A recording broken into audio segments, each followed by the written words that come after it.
Hi guys, and welcome back to my YouTube channel. Welcome back family, welcome back friends. Thanks for all your likes and thanks for tuning in once again.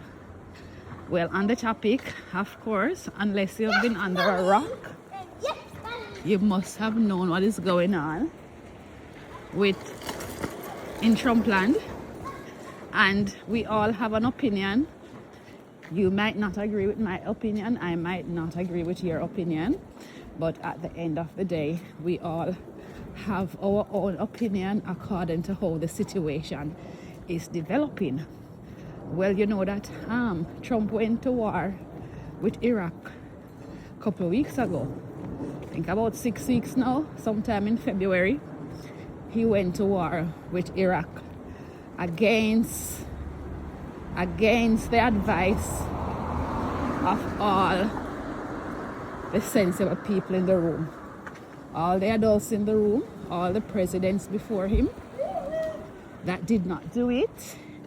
He decided, as Trump always does, that he's gonna do things his way, and what he's doing is affecting the entire globe. It is affecting the entire globe because according to his administration, there was no extra uranium that they have been storing to make nuclear weapon. And then at the end of the day, why are they not allowed to have a nuclear weapon? Because according to sources online, Israel are not denying that they have a nuclear weapon, but they're also not admitting to the fact that more than likely they have one. You understand?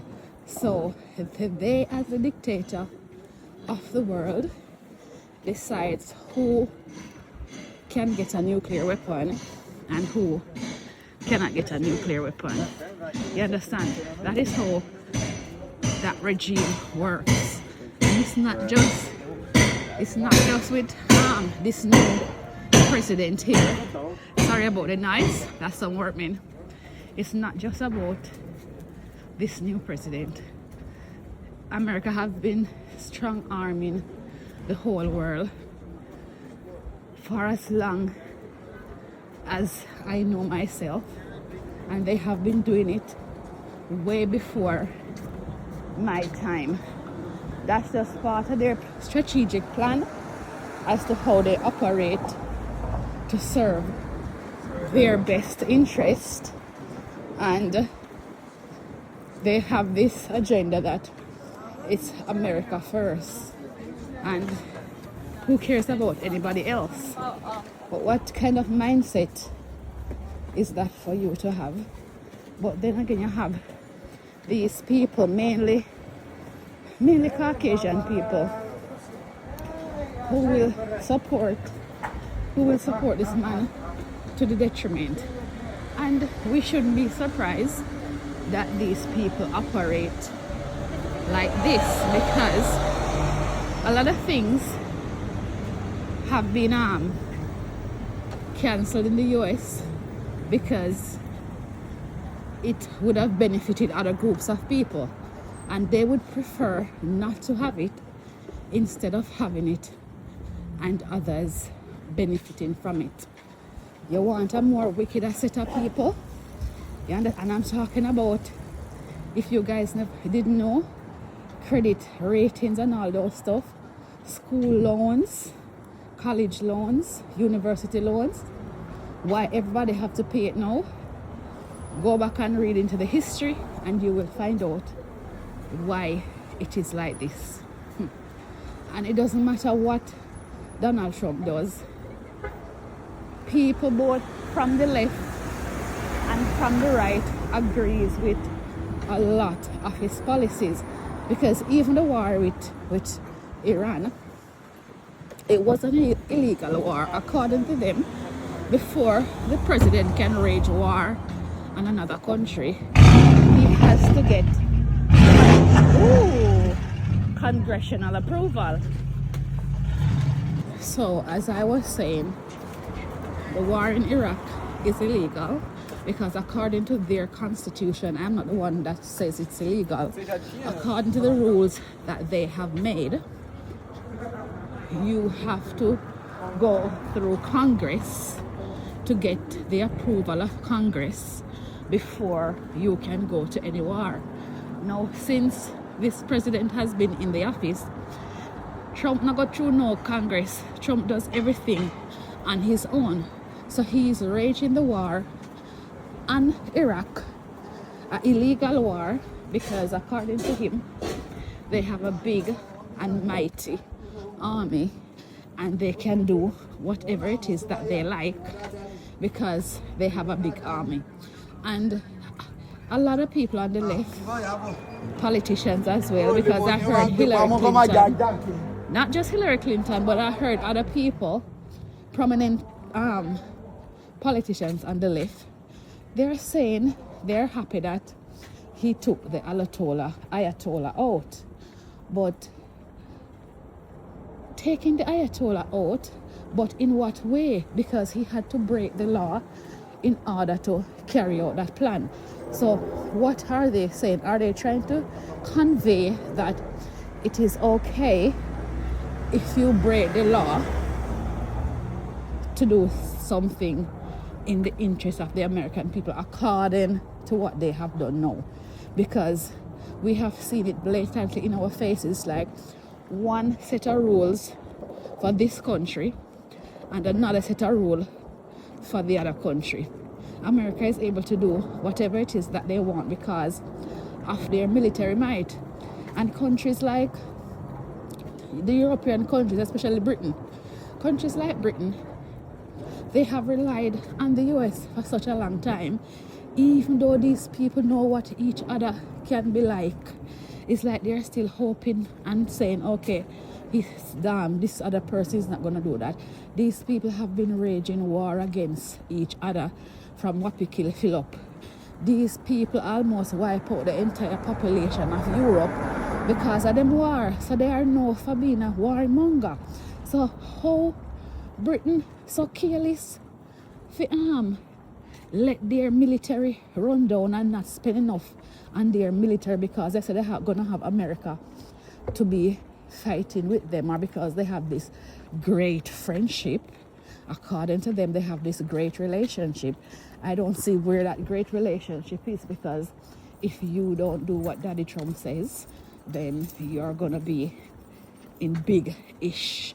And it doesn't matter how much time he curses you and badmouth you and be the most disrespectful way to other world leaders. He doesn't respect anybody. He does not respect anybody. It doesn't matter if you were nice to him today and you're trying to bend over backwards to please him. Anytime you step out of line as to what he think you should be doing and you're not doing, then you're gonna know the other side of Trump. But yet these people are so scared of this elderly man. I don't understand how come they have put so much power into a geriatric patient. Like, me just not understand. I can't wrap my head around it. How comes they allow a man who is 80 years old, he's not right in the head, him have all type of problem. According to the news report, some sources say look like he didn't have a stroke. Him have cankles, something wrong with him, and him have all type of thing. He has bruises, all over, unexplained bruises all over his arm, that he's not explaining how and what, how, when, where and why. He's not explaining none of that. So people are gonna speculate, especially when you're not explaining yourself.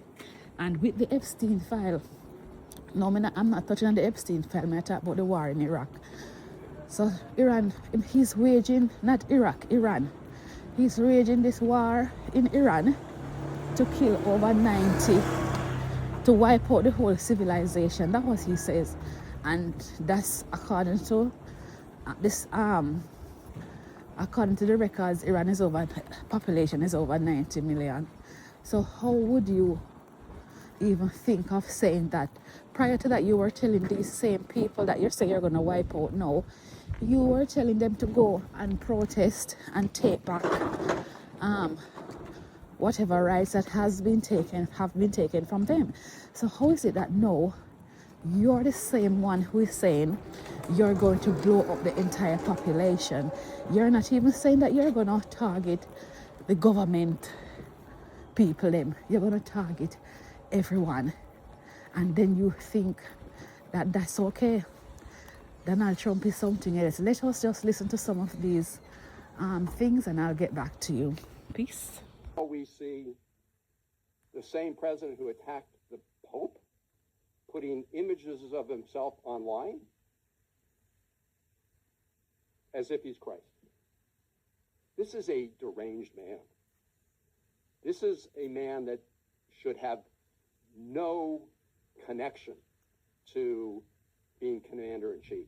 The man who's putting Americans at risk, people around the world at risk. And so I just want to say, along with my colleagues, when you're looking at a president who's so unhinged, why is it we can only find one Senate Republican, Rand Paul, to say no, to say they're going to exercise their constitutional responsibilities and make sure we end this illegal war that is making us less safe? Talks, oil and gas prices remaining high.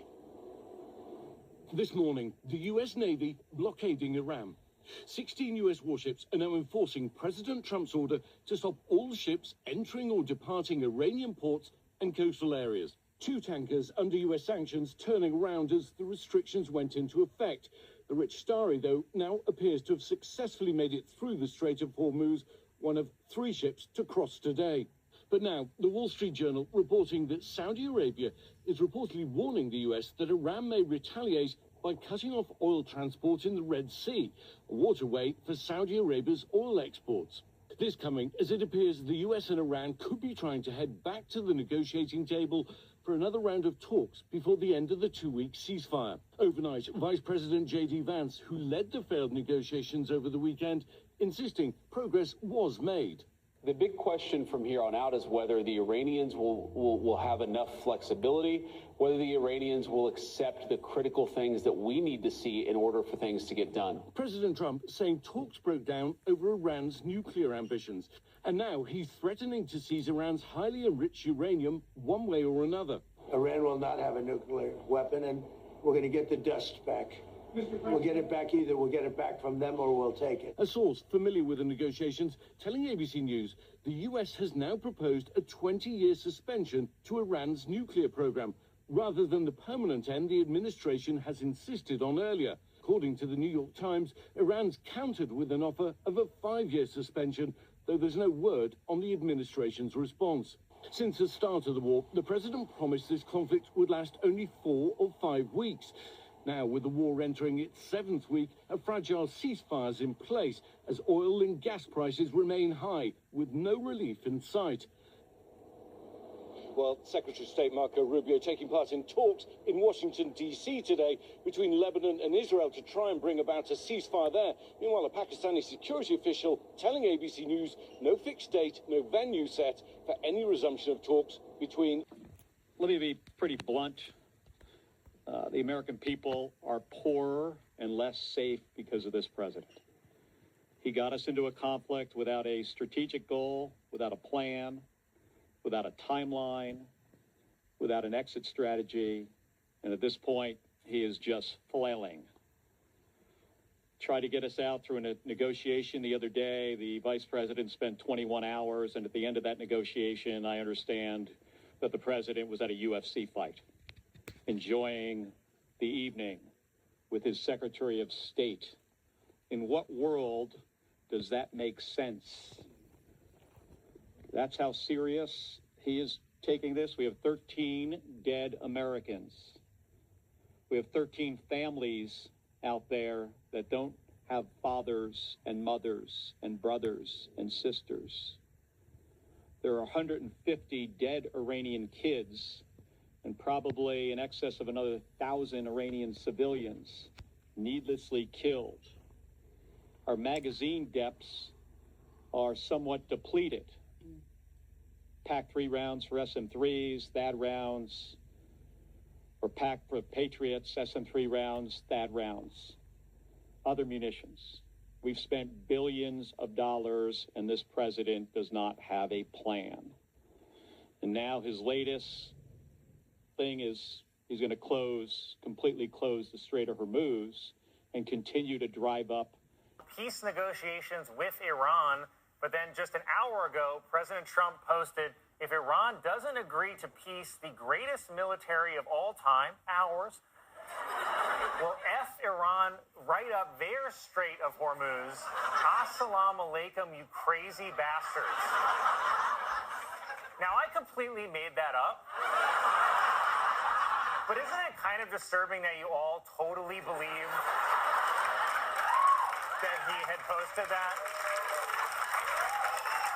President Trump did genuinely issue a post threatening to destroy Iran's entire civilization and then ended with the phrase, praise be to Allah. And I know that almost makes Trump sound like he is a radical terrorist, but remember, Trump has already been to a paradise with 72 virgins. There is growing confusion over whether Israel being allowed to continue bombing Lebanon was part of the ceasefire with Iran. Ultimately, that decision comes down to the man controlling our military, Benjamin Netanyahu. Earlier tonight, J.D. Vance announced that the U.S. and Iran have ended negotiations without a deal after talking for 21 hours straight. And guys, I think they're done for real, based on how his mascara's running. Before the talks fell apart, President Trump warned Iran about making any more demands, saying the Iranians don't seem to realize they have no cards. They're literally holding us straight.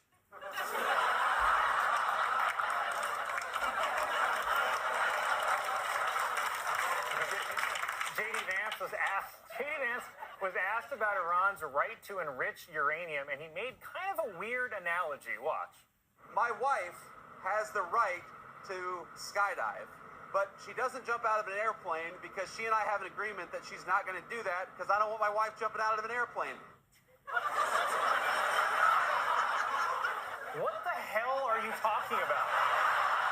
The only thing that makes sense in that entire analogy is that we can all understand J.D. Vance's wife having the urge to jump.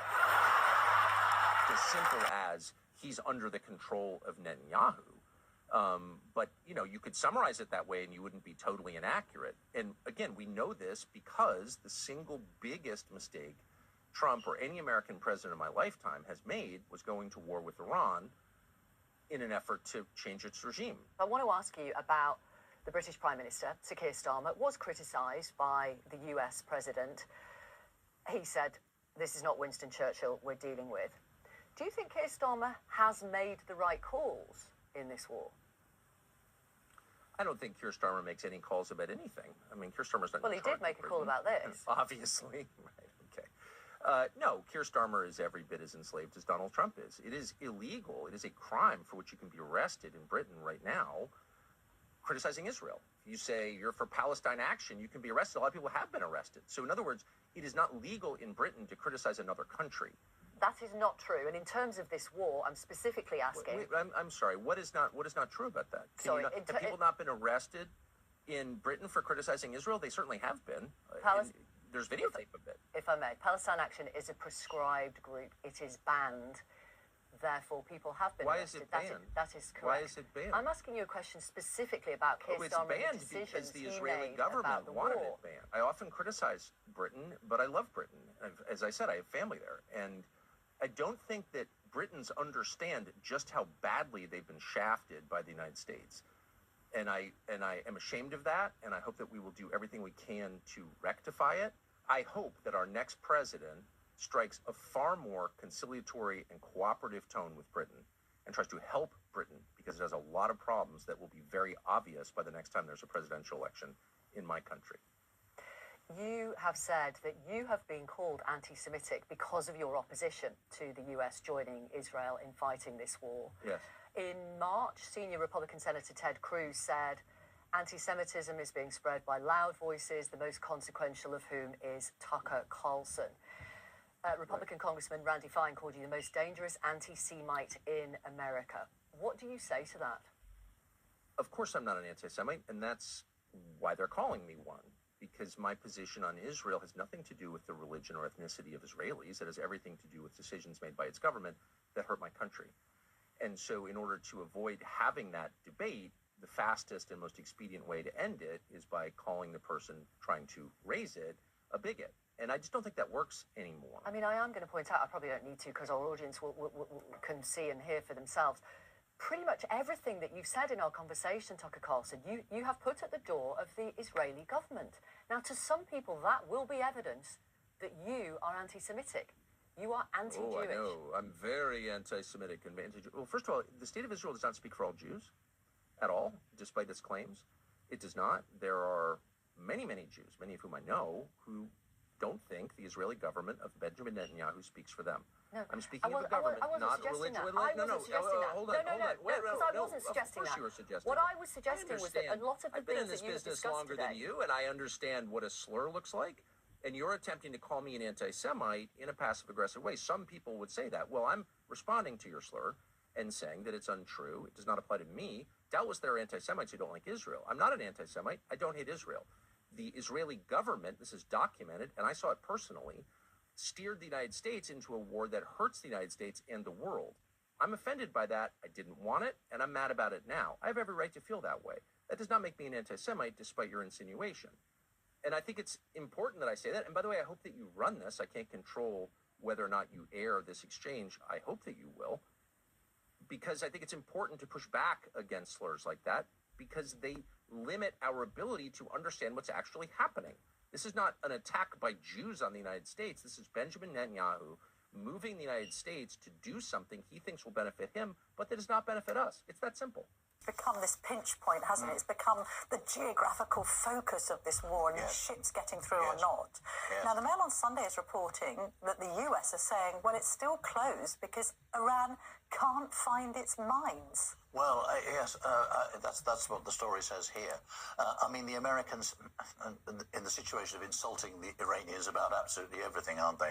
Well, it doesn't surprise me. I don't know how the modern world works. Presumably you can keep track of mines if you lay them, if you've got all the resources of the United States. But I would imagine the Iranians, they sort of tow them out in little boats and just leave them bobbing about in the water. Well, the Iranian Navy, or what it once was, I don't know, well, it's now been almost completely destroyed, Trump hasn't it? claims destroyed. Like everything that the president says, we're not sure how much true that is or not. But that is obviously a very, very concerning situation. But it seems to me, again, we must come back to the sort of essential point here, that the Iranians have a chokehold on the Straits of Hormuz, no matter what, and always will have, unless someone persuades them to be good boys in some way. And there is absolutely no sign of that as of this moment. Also, we now have an Iranian in a toll booth charging each ship $1 million a time. I'm wondering whether this is the art of the deal. I should be asking Greg Swenson, who's close to the US president, a little later on the show, whether he has negotiated this well or not. But what about the impact at the pumps here, Nick? Well, that is the most interesting situation and frightening situation, I suppose, as we're all out in our cars driving past. If we drive or wherever you are, you'll be aware that the price of petrol, which is the one thing we can all see. You and I have talked about this. I think I've seen 180 pence even for the unleaded, I think. Locally. 180 for unleaded. Okay, so I managed to fill up locally because I did use the fuel finder thing, and I filled up unleaded 148, which was good, but it's since gone up. And then I think we did diesel at 180. But I did drive past a garage yesterday night which had diesel advertised at 198. And I thought, if it reaches that £2 point, this is the point that the Sunday Telegraph is making, that people that rely on diesel for business, farmers and others, they might take to the... Incredible hosts. And whatever shortcomings in the negotiation, it wasn't because of the Pakistanis, who did an amazing job and really tried to help us and the Iranians bridge the gap and get to a deal. We have been at it now for 21 hours, and we've had a number of substantive discussions with the Iranians. That's the good news. The bad news is that we have not reached an agreement, and I think that's bad news for Iran much more than it's bad news for the United States of America. So we go back to the United States having not come to an agreement. We've made very clear what our red lines are, what things we're willing to accommodate them on, and what things we're not willing to accommodate them on. And we've made that as clear as we possibly could. And they have chosen not to accept our terms. Questions? Nick Robertson from CNN. Precisely what have they rejected here? Can you help us understand it a little bit? Well, I won't go into all the details because I don't want to negotiate in public after we've negotiated for 21 hours in private. But the simple fact is that we need to see an affirmative commitment that they will not seek a nuclear weapon and they will not seek the tools that would enable them to quickly achieve a nuclear weapon. That is the core goal of the President of the United States, and that's what we've tried to achieve through these negotiations. Again, their nuclear program, such as it is, the enrichment facilities that they had before, they've been destroyed. But the simple question is, do we see a fundamental commitment of will for the Iranians not to develop a nuclear weapon, not just now, not just 2 years from now, but for the long term? We haven't seen that yet. We hope that we will. I was one of those guys back in 2020, 2024, shit, even 2016 before I could vote. I was all for Trump. I was all for MAGA. I believed he was going to make America great again. I believed he was going to drain the swamp. I thought he was going to be different. He wasn't a career politician. And boy, was I wrong. My views didn't change. They still remain the same. I did fall for the deception, though, because I can't in good conscience support someone who's responsible for a pointless war where thousands of innocent lives are dying every single day. I can't support someone who mocked Christ on Easter. I sure as hell can't support someone who calls the people who want transparency on one of the most heinous and insidious acts in human history, the Epstein files. He calls them liars and lunatics. He's probably a part of it himself. Can't support that. When it comes to politics, it's hard to even align myself with one of the parties because they're both being controlled by the same puppeteers at the top. So I was wrong. Not proud of it. Man enough to. We're not even winning that. We're losing that. I mean, it's unbelievable. America first? Oops. Oh boy, that was the slogan you sold. But Bibi's pulling strings and your vote is getting cold. We're not just fighting for Iran. Hear this clear. Your people reached out to us. Yeah, we got the DMs here. If one nation's gonna stand against the Epstein regime's fear, it's us to the last breath. We've been doing it for years. We're standing here for everyone. Your system ever wrong, they've known all along. How are we losing in this? We are getting bodied with the Lego stuff. Stealing from your own people, making them bleed, taking tax dollars just to fund your own greed. They waking up to the lies and you're losing the birth. You scream America first now. You put Unbelievable. Make Israel great again. Your government is run by pedophiles. They ordered you to die for Israel. They ordered you to die for Israel. They lied to you. So we've lost. There's nowhere to go. It's checkmate. We can't do the things we think we can. We're tweeting, we're truth socialing, whatever. We're trying to win the war on social media, and we're not even doing that because do you have the Lego thing up? Can you get that Lego video? We're not even winning the shit talking war. We're not even winning that. The shit talk? You think America would win that? At least. If we're going to win one thing, we're getting bodied by Iranian AI in the war of shit talk. Truly, how embarrassing. We're the country that invented shit talk and we're getting lit up. Take a look. Straight right fucking now!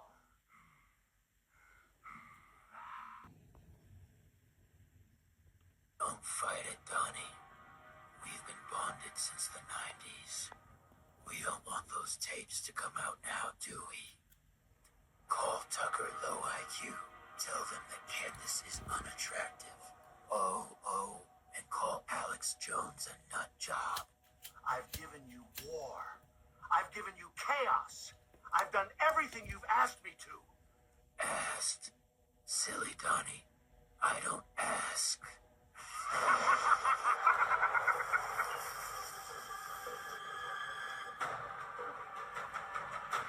Baby, it's me. He's gone. I'm in charge now. You'll get everything. The wars, the money, all of it. Now about this tape.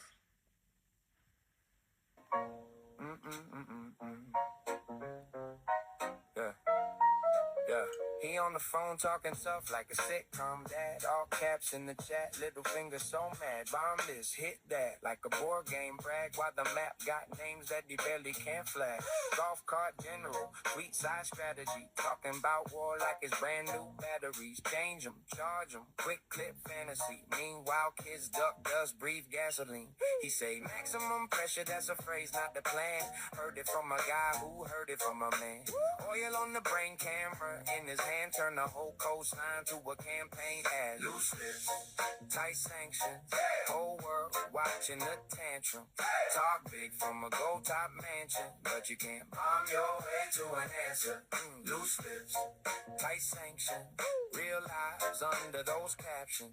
Talk boy like it's just transactions, but you can't bomb your way to an answer. No, you can't. He say fire and fury like it's cable talk. Treat nukes like props in a lobby walk. Pull a pin from his tie, starry drawing chalk. Lines on lives he will never have to walk. Rats for the base, got the crowd all deuce. Wave a flag, so fear cut truth. Loose, stack chips off clips, talk peace in the suit. Leave vets with the bill and the folded salute. I ran on the screen, he just seeing the stage. Ancient streets, long prayers, real names, real age. But it's ratings all over the page. Flip whole histories for a 15-second raid. Loose lips, tight sanctions, whole world watching a tantrum. Talk big from a gold top mansion, but you can't bomb your way to an answer. Loose lips.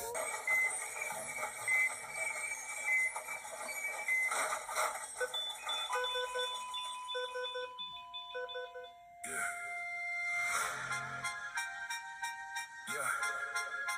Keep that same energy. You ain't nothing but a fraud. Yo, call him what he is. Liar!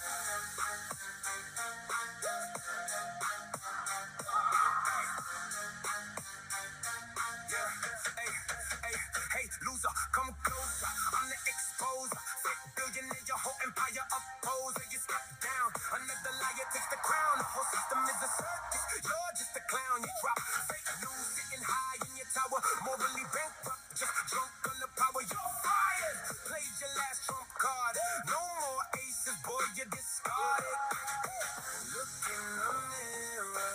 Tell me what you see. Big ego crushed. Fake reality. We covered in stone. We spell it in the fire. Ready for the truth. Call him the liar. Labor of blood on your pride. Island Epstein secrets you hide. All your crimes buried deep inside. Rotten systems, you're gonna slide. L-I-A-R. Yeah, we see you. L-I-A-R. We don't. Wipe us off the socials, yeah, you're hiding in fear. Trying to silence every voice you don't wanna hear. From the MJ to Diana, yeah, we see how it goes. The system buries light, but the shadow always shows. Illuminati, pots blood in the perjury. You lied, but the mission is Epstein fury. Yeah, round fool, yeah, the records are proof. Now we expose it all. This is April truth. Look in the mirror. Tell me what you see. Big ego crushed. Fake reality. We carve it in stone. We spell it in the fire. Ready for the truth. Call it up. So as you guys can see, everyone has their opinion. A lot of people are jumping from the Trump bandwagon and trying to find a way to save their political lives. So all of those people who were in it for Trump, people is taking their time bit by bit to go away from what he's believed in because it's not serving their purpose anymore. So you see Tucker Carlson, you see all those people trying to get out, and you see all those videos that Iran has been made in those Lego videos. So just let me know what you think about it. Remember to like, share and subscribe, and I will catch you again.